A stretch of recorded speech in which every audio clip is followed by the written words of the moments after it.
For the plant to grow to its full capacity potential, the pot has to be big enough. When the pot's not big enough, the plant can have a lot of potential, but it's at some point it's going to stop growing. So the pot here is, we can think of it like the architecture of the brand and the architecture of the business. So the way that's architected either enables growth or it constrains growth beyond a certain point.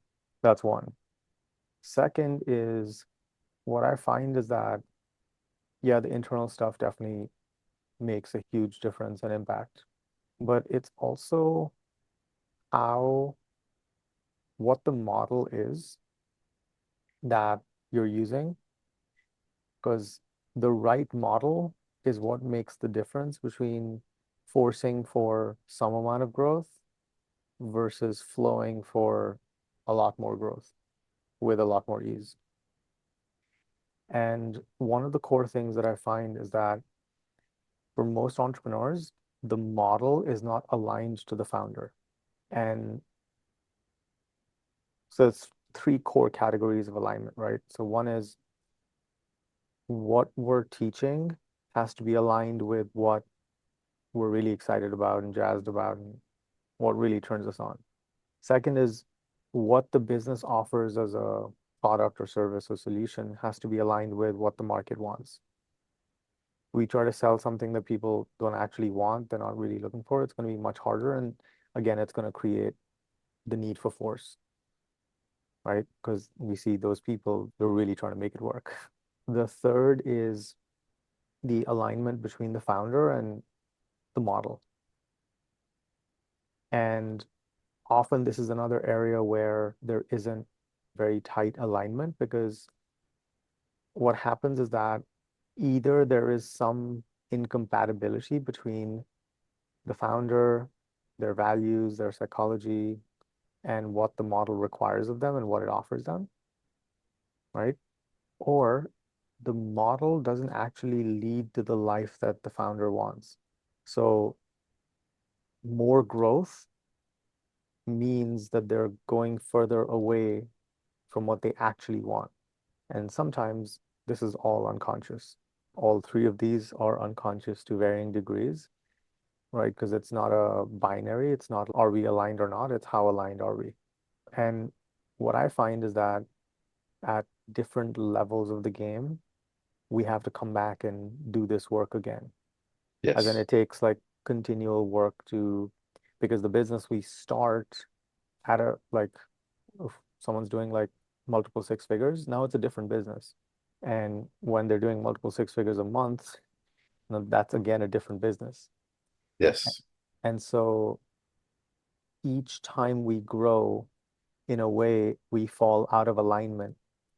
And again, that's not a problem or something we should beat ourselves about. That's actually how growth works. Every time a child grows, they have a growth spurt, they need new shoes. And they need a new sweater, they need new pants because, hey, the old stuff doesn't fit anymore. And so this seeking of and finding a really high level of alignment, it's not a one-time event, it's a continual process. The other factor that really plays a big part in this is the founder's journey and their evolution. So as they change, there are these certain psychological breakpoints at which our values change. If someone has a kid, right? So having a kid is like a huge catalyst for a massive value shift. And so a lot of the things that were important before are no longer important. And now that has to typically force a total recomputation of all of life, but particularly in business, how someone's engaging, because maybe 50, 60-hour weeks are no longer an option. Maybe they're not going to have 8 hours of uninterrupted focus because they got great sleep the night before. So there's that consideration as well. And so this becomes a sort of dynamic mathematical equation to solve. And what I find is that for most people, when we solve this, balancing all of the variables in the equation, that can last us for at least like one chapter, one season. And for most people, a season or chapter is, say, 3 to 7 years. 3 years is very common. With some people, like depending on where they are in life, how old they are, what their values are currently, what they're trying to create, it can last up to 7-ish years. But typically, we see this again in the entrepreneurship space, people spinning up businesses, reaching a certain level of success, and then burning it all down, or getting rid of it and then starting over. And this happens because people don't, like, all of this is an unconscious process. And at a conscious level, they don't see what's actually creating the conditions that feel fairly unbearable. So they either lose interest, they lose passion, they lose excitement, or the dissonance becomes so big that they have to actually burn the thing down or get rid of it in some way and start over. Yeah. My preference is like, hey, let's build things in a way that we don't have to throw away the compounding, and we can keep making those fine-tune adjustments to find the next level of growth and scale and ease and flow. Because to me, scale without ease is just suffering. It's failure because Yeah. it's not going to lead to the life that we want.